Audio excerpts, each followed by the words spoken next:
Good morning, everyone. Welcome back. 2024 is already off to a very busy start. I want to begin by addressing the shocking actions and lack of transparency from the Department of Defense. It is absolutely unacceptable that the Pentagon waited multiple days to notify the President of the United States, the National Security Council, and the American people that Defense Secretary Austin was hospitalized and unable to perform his duties.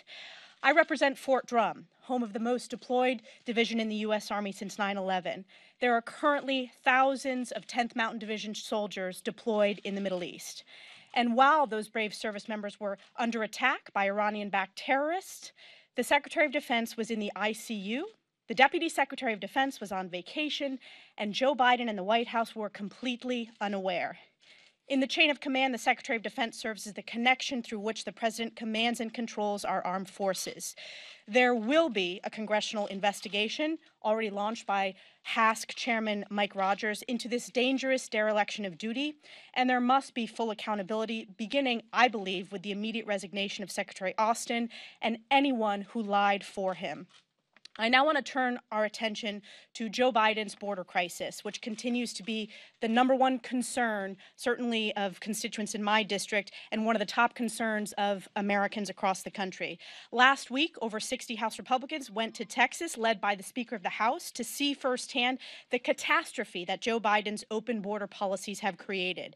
And it's not just in Texas. In upstate New York, where my district shares a border with Canada, overworked Border Patrol agents are being overwhelmed there by a flux of illegal immigrants from 79 different countries, just recently apprehending an Iranian national with clear terrorist ties. Since Joe Biden stepped into the Oval Office, there have been over 8 million illegal crossings. Last month, more than 300,000 illegal immigrants poured into our country, setting the record for the most monthly encounters in history. As President Ronald Reagan historically said, quote, "A nation that cannot control its borders is not a nation," end quote.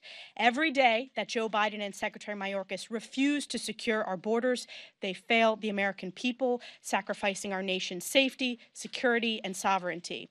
And while Joe Biden and Democrats refuse to act, House Republicans have taken action, passing the strongest border security bill in American history, H.R. 2, the Secure the Border Act, and we voted for significant year-over-year funding increases for our courageous Border Patrol and ICE agents.